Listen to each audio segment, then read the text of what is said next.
ایک انسان وہ ہے کہ جو بنیادی طور پر جذبات سے فیصلہ کرتا ہے. آپ اس کے جذبات کو اپیل کر لیجیے، وہ آپ کی بات مان لے گا. ایک آدمی وہ ہے کہ جو پہلے بات کو سمجھنا چاہتا ہے کہ میری عقل بھی اس بات کو تسلیم کرتی ہے کہ نہیں. بس یہ ڈسٹنکشن ہے. جو شخص چاہتا ہے کہ پہلے سمجھوں پھر مانوں، وہ انٹلیکچوئل ہے، چاہے ان پڑھ ہو. An absolutely illiterate person can be an intellectual and a PhD can be a جذباتی آدمی. PhD ہونے سے کیا ہوتا ہے؟ ایموشنل ہو سکتا ہے. PhD تو اس نے کی ہے کیمسٹری میں کی ہے، کسی اور میں کی ہے، بہت دیر تک بیٹھا رہا ہے بیچارہ، اور وہ بہت سے اسٹیٹسٹکس جمع کی ہیں، ڈیٹا فراہم کیا، اس کے اوپر کوئی ایک پیپر لکھ دیا، PhD ہو گئی. ضروری نہیں کہ PhD اس کے اندر کامن سینس بھی ہو. کامن سینس بہت بڑی ریئر سینس ہوتی ہے. It's called common sense but rarely found. اسی طریقے سمجھ لیجئے الٹریٹ شخص بھی، لیکن یہ کہ اگر اس کا مزاج ایسا ہے، اس کی ایک شخصیت ہے کہ وہ پہلے بات کہتا ہے، بلکہ بات پہلے مجھے سمجھاؤ. وہ انٹلیکٹ سے یو کین اپروچ ہم تھرو ہز انٹلیکٹ. یو میں سے کہ اس کے جذباتی اسٹرکچر، اس کا ہارٹ، اس کے اور آپ کے درمیان اس کا انٹلیکٹ حائل ہے. You have to go through it. You can't reach his heart except through his intellect. ایک آدمی وہ ہوتا ہے جس کا یہاں کچھ ہے نہیں، کوئی نظریہ نہیں، کوئی خیال نہیں، نہ وہ عقل سے کوئی زیادہ سوچتا ہے، نہ کوئی. آپ نے اس کے اچھی بات کہی، اس کے دل میں اتر گئی. از دل خیزت بد دل ریزت. خلوص کے ساتھ آپ نے ایک بات کہی، بات اچھی تھی، اس کی فطرت نیک تھی، اس نیک فطرت اس بات جا کے اپیل کر گئی. And he starts going with you. میں نے تبلیغی جماعت کا اور ان تحریکوں کا جہاں تقابل کیا ہے کہ تبلیغی جماعت کی جو اپیل ہے ایموشنل ہے، انٹلیکچوئل نہیں ہے. وہ ایموشنلی اپروچ کرتے ہیں، اور جو ایموشنل پیپل ہیں وہ فوراً ریسپونڈ کرتے ہیں، پھر انہیں وہاں سے وہ اچک لیتے ہیں. نکلو اب اس ماحول سے، 3 دن کے لیے آؤ، 40 دن کے لیے آؤ، 4 مہینے کے لیے آؤ، جو بھی آؤ، 3 چلے لگاؤ، تاکہ ایک نئے ماحول میں لا کر ان کی جو ہے وہ ایک خاص قسم کی وہ ذہنی اور ان کی ایک مزاج کی ساخت بنا دی جائے. تو یہ کا طریقہ بہت صحیح ہے. It's very perfect. ان کی میتھڈالوجی میں کوئی لوپ ہول نہیں ہے، یہ میں آپ کو بتا دیتا ہوں. اس لیے کہ آج اس کے شخص کے دل میں ایک اچھا جذبہ ابھرا ہے، اور وہ کل ہو سکتا ہے نہ رہے. You cash it. ابھی کیش لو، ان سے نقد لو، نکالو بھائی، وقت نکالو، نقد. اور ان کا بڑا پیارا جملہ ہے، گھر گئے تو گر گئے. بڑا پیارا جملہ، گھر گئے تو گر گئے. یعنی یہی وعدہ تو کر لو نا کہ بھائی ارادے تو کر لو. بڑا پیارا انداز ہے یہ. بھائی ارادے تو کر لو. وہ ارادہ کر لیا تو آپ ایک وعدے کی وجہ سے بند گئے. اب یہ کہ اچھا بھائی چلو نکلو. اب نکل گئے تو پھر تو ان کے قابو میں آئی گئے. اب آپ انہوں نے 24 گھنٹے وہ آپ کو جو ہے اس میں رکھنا ہے کہ وہ آپ اپنی ساری سوچ وہ سب کی سب جو ہے وہ سب جاتی رہے گی. تو یہ اپنی جگہ پر it's a very perfect methodology, لیکن اس کی اپیل لمیٹڈ ہے to emotional people, not to intellectuals. ہاں ان میں ہیں پروفیسرز ہیں، یہ ہیں ڈاکٹرز ہیں، لیکن وہ ضروری نہیں کہ انٹلیکچوئل پروفیشنل ہے. ان کا ایک اپنا ایک سمجھ ہے، اس میں کام کرتے ہیں. تو یہ جو ایٹیچیوڈ ہے کہ ذہن کے راستے سے اپروچ کرنا، اسی لیے قرآن کی اپیل کیا ہے؟ افلا تعقلون، افلا یعقلون، افلا تذکرون. ساری باتیں عقل سے کہا. ابھی میں نے جیسا کہ آپ کو بتایا، قرآن تو یہ کہتا ہے کہ بغیر یا تو عقل سے بات مانی جائے گی، اور یا قرآن کی بات مانی جائے گی، یا رسول کی بات مانی جائے گی. العلم علمان ولا تخف ما ليس لك به علم ان السمع والبصر والفؤاد كل اولئك كان عنه مسؤولا.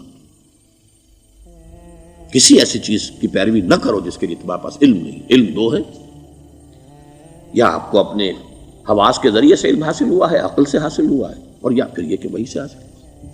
تو یہ ہے اصل میں کسی بھی انقلابی تحریک کے لیے جو پہلا نیوکلیس بنتا ہے وہ انٹلیکچوئلز کا ہوتا ہے. پھر یہ کہ وہ چیز جو ہے عام لوگوں کے اندر بھی نیچے اترتی ہے. اس کے بعد جو فائنل سٹیج ہوتی ہے اس میں تو آپ کو عوام کو موٹیویٹ کرنا پڑے گا. اب وہ وہاں انٹلیکچوئل اپیل نہیں چلے گی، وہاں پھر ایموشنل اپیل چلے گی. لیکن وہ کب چلے گی؟ جبکہ ایک مضبوط جماعت ایسی پیدا ہو چکی ہو کہ جو سمجھ کر آئی ہو، علی وجہ البصیرت مان رہی ہو چل رہی ہو اپنی دونوں آنکھیں کھول کر چل رہی ہو، پھر ڈسپلنڈ ہو، پھر جو کچھ کہہ رہی ہے وہ کر بھی رہی ہو، ایسی مضبوط جماعت ہوگی تو ایک عوامی جو ہے کوئی تحریک اٹھا کر اسے کنٹرول کر سکتی ہے، اسے ایک ڈائریکشن کے اندر رکھ سکتی ہے، ورنہ عوامی تحریک کو کوئی کر سکتا ہے؟ عوامی تحریک خود بخود بھی دائیں بائیں کسی طرح بڑھ جائے گی، جوش اور جذبات کے اندر، تو پھر انسان جو ہے وہ پھر ادھر سے ادھر نکل جاتا ہے، پھر وہ حد اعتدال پر نہیں رہتا۔ اس کو کنٹرول کرنے کے لیے جیسے ریڑھ کی ہڈی ہے انسان کے جسم میں، وہ جب تک کھڑی ہے میرا پورا پوسچر کھڑا ہے، اگر اس میں سے کوئی ایک منکا بیٹھ گیا تو کوب نکل آئے گی انسان کی۔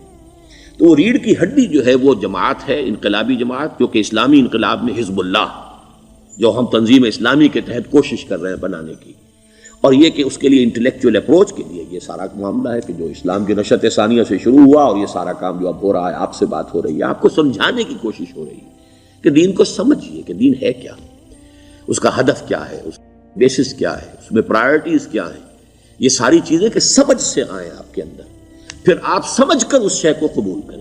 یہ ہماری پرائرٹی ہے۔ ہم آپ کو ایموشنلی موٹیویٹ کر کے حرکت میں نہیں لانا چاہتے۔ وہ سٹیج آئے گی، جب آئے گی، اگر وہ مضبوط جماعت پہلے تیار ہو جائے تو پھر وہ سٹیج آئے گی، پھر عوام کو موٹیویٹ کریں گے۔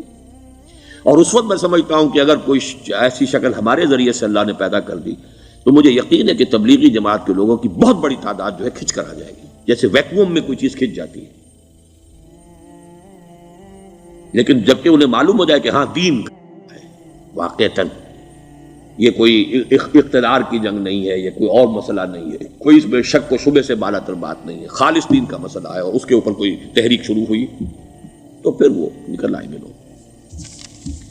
حضور کے زمانے میں بھی سمجھ لیجیے، جیسا کہ میں نے کہا الٹریٹ ہونا اور بات ہے، لیکن یہ کہ انٹلیکچوئل جو ہے وہ اسٹرکچر آف پرسنالٹی ہوتا ہے، انٹلیکچوئل یا ایموشنل۔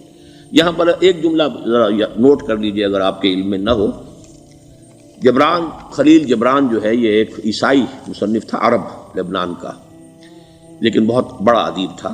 تو اس کا ایک جملہ ہے، عقل سے روشنی حاصل کرو لیکن جذبے کے تحت حرکت کرو۔ یعنی عقل سے روشنی حاصل کرو، جانا کدھر ہے، منزل کیا ہے، ہدف کیا ہے، یہ عقل سے طے کرو، یہ جذبات میں طے نہ کرو، یہ تو غلط ہو جائے گا، ڈائریکشن ہی غلط ہو جائے گی۔ لیکن جب طے کر لیا، عقل سے پہچان لیا، دس از دی آئیڈیل، دس از دی گول، یہ میرا مقصود ہے، اب عقل کو ذرا ایک طرف رکھ دو۔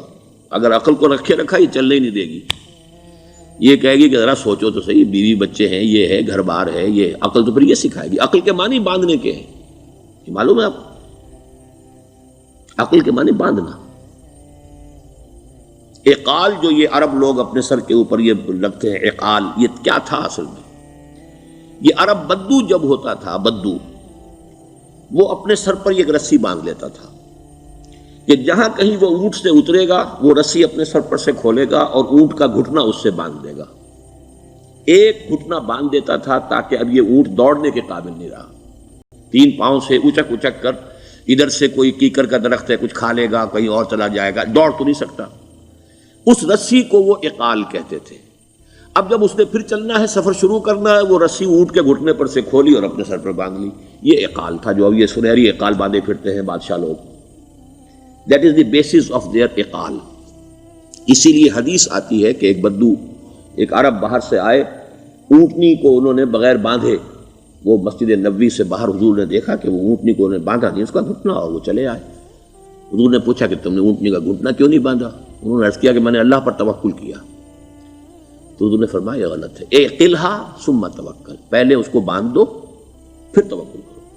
اسباب اور وسائل و ذرائع کا استعمال یہ تم پر لازم ہے، لیکن توکل اس پر نہ کرو، توکل اللہ پر۔ یہ ہے بیسک جو یعنی بیلنسڈ رائے ہے کہ آپ ایسے بالکل اسباب سے مستغنی ہو جائیں تب بھی غلط بات ہے، آپ you do what ever you can do, لیکن یہ کہ اس کے بعد یہ نہ سمجھو کہ میرے اس کرنے سے کچھ ہو جائے گا، یہ میرے وسائل اور ذرائع سے کوئی نتائج نکل آئیں گے، نتیجہ اللہ کے ہاتھ میں۔ تو اعقلھا ثم توکل، یہ اعقل، عقل کے معنی باندھنا، پہلے باندھو اس کو۔ تو اگر چلنے میں تو عقل کو ایک طرف رکھ دو، بے خطر کود پڑا آتش نمرود میں عشق، عقل ہے محو تماشائے لبے بام ابھی۔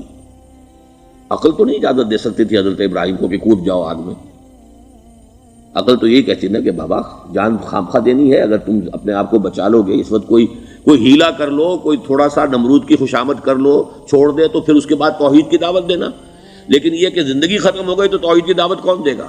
عقل تو یہ سکھاتی نا، پٹی پڑھاتی. لیکن بے خطر کود پڑا آتش نمرود میں عشق. عقل ہے محو تماشائے لبے بام ابھی. عقل تو وہیں بیٹھی دیکھ رہی ہے کہ یہ کیا کیا اس نے.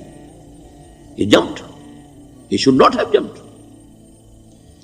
تو عقل سے روشنی حاصل کرو. ڈائریکشن کیا ہے، گول کیا ہے، جانا کیا ہے، یہ طے کرو عقل سے. اس میں جذبات کو دخل نہ آنے دو، اور جب چلنا ہے تو اب عقل کو طے کر کے رکھ دو اور اب جذبے کے تحت حرکت کرو.